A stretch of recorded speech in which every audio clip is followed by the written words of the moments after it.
The former Secretary General of the Kenya National Union of Teachers, Wilson Sossion, who is also a nominated member of parliament on ODM ticket, yesterday officially dumped Raila Odinga for William Samoei Arap Ruto. Mimi ni kama samaki ametupwa ndani ya maji.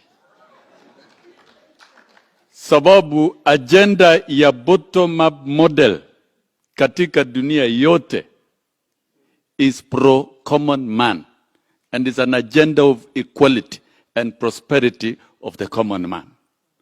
Kwa hivyo, Your Excellency, the choice of this agenda, this model, I can count you as one of the few brave African leaders to follow that route.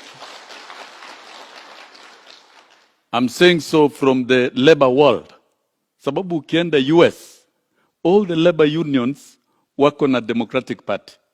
Sababu Democratic Party will always talk of bottom-up, middle-out economic model.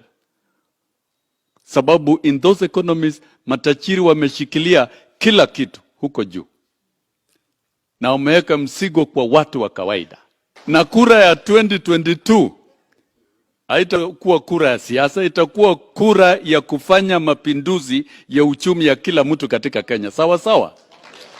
Na sisi wafanyikazi, na unajua mimi naheshimiwa sana na wafanyikazi, tuko na wewe 100% kuhakikisha kwamba wewe umechaguliwa kama rais.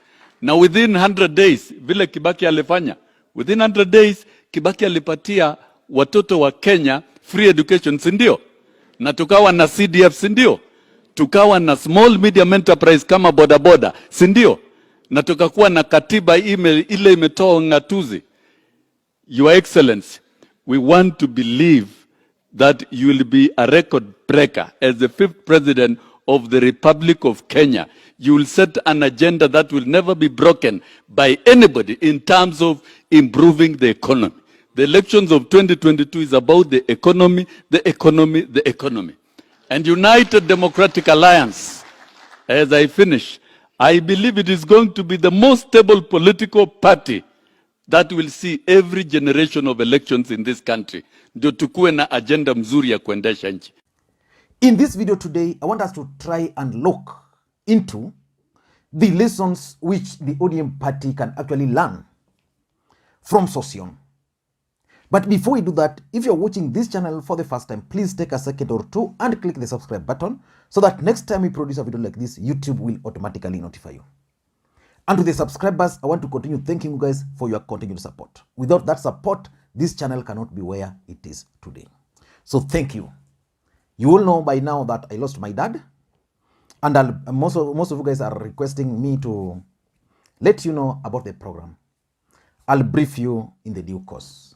Now let us try and figure out the lessons which ODM as a political party should learn from this Sossion saga.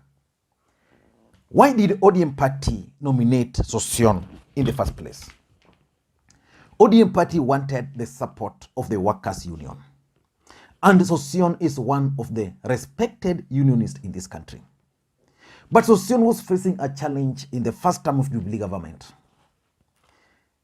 There's a way William Ruto was against Sossion. So engineered rebellion against Wilson Sossion in an act. And that's how Sossion reached out to Raila Odinga for protection. And indeed, Raila Odinga offered that protection, and their friendship grew to an extent that when that nomination slot was available, Sossion was rewarded. But Raila Odinga and the ODM party must learn several lessons in politics. I know Raila Odinga is a veteran when it comes to politics, but there are certain mistakes which he keeps on making. I want to give you a few examples of the mistakes. There was this young lady, senator, who was nominated to parliament, Mrs. Chebeni. Why was Mrs. Chebeni nominated as a senator in ODM party? Why? Because Olga Karani was a very influential member of the ODM National Elections Board and influenced her nominations because they are relatives. Mrs. Chebeni didn't even know the meaning of ODM in full. But she was nominated. And that's why most youths in ODM party today are not really excited.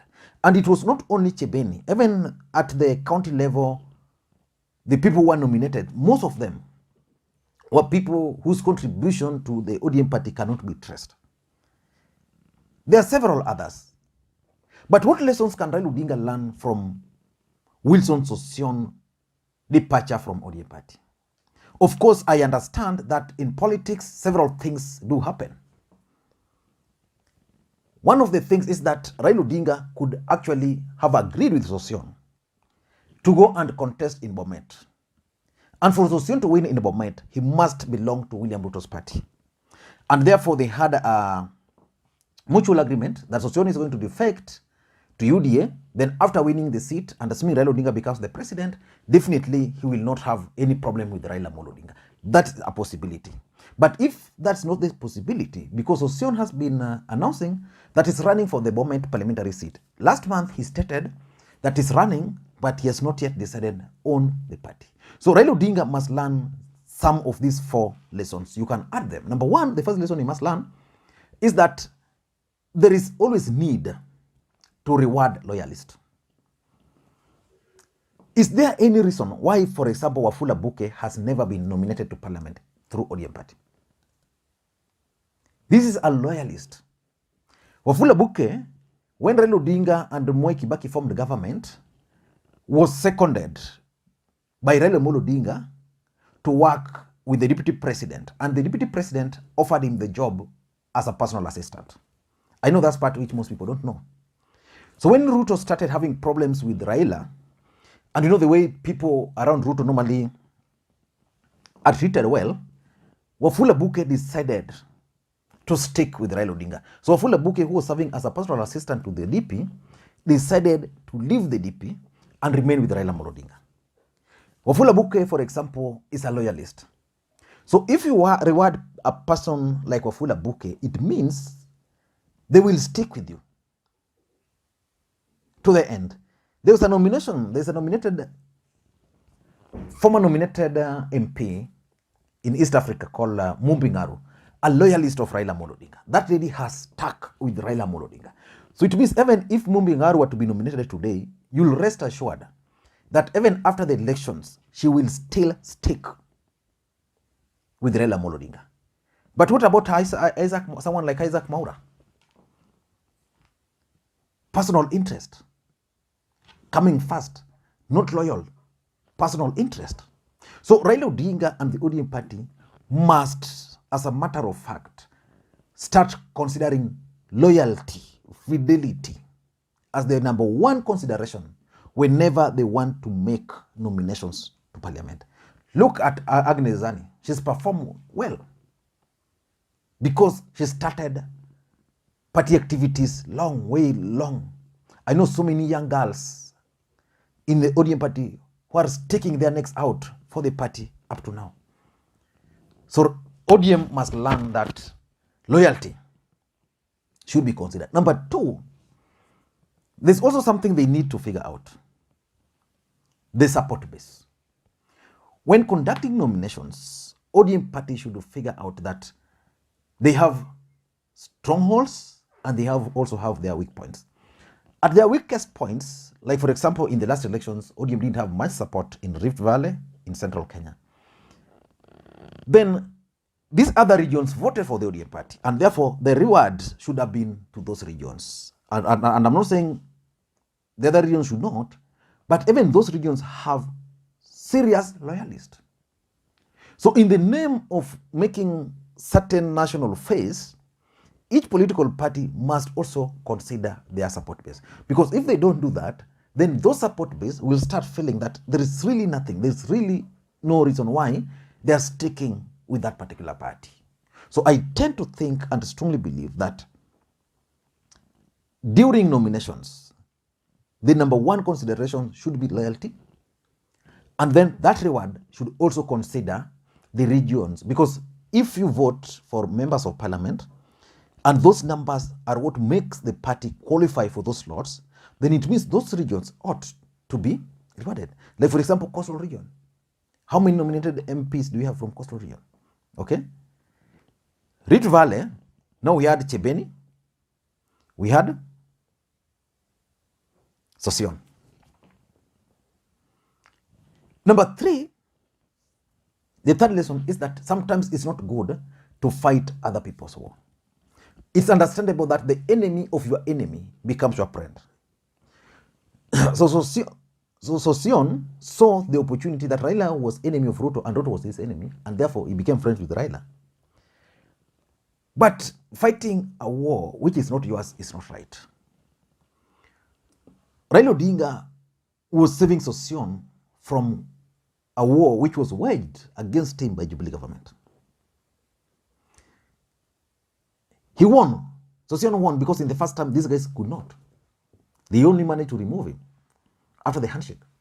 I don't know whether that's what caused the friction, but the fact is that war was not ODM's political war. It didn't warrant that nomination to be awarded to Sossion. And lastly, politics is local. When you want to reward people, the first thing you consider is that politics is local.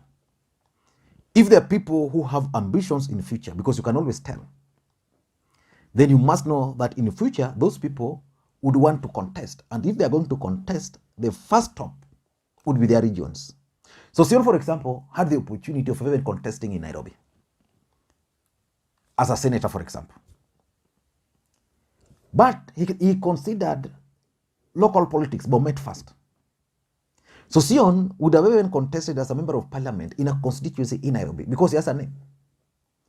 But because politics is local, he decided that for me, I'm going to go to Bomet to contest there first. So in my view, I tend to think very strongly that ODM as a political party must consider that politics is local when doing nominations. So that if someone is not a loyalist, then you should not be considered because those are people who are taking advantage. I don't know what you think, but that's my take. For those who are watching the channel for the first time, please take a second or two and click the subscribe button so that next time you produce a video like this, YouTube will automatically notify you. And to the subscribers, I want to continue thanking you guys for your continued support. The messages I've received following the demise of my father has shocked me. Yeah, it's real. True friendship lives on this channel. Thank you guys, and may you have a good day. Bye-bye.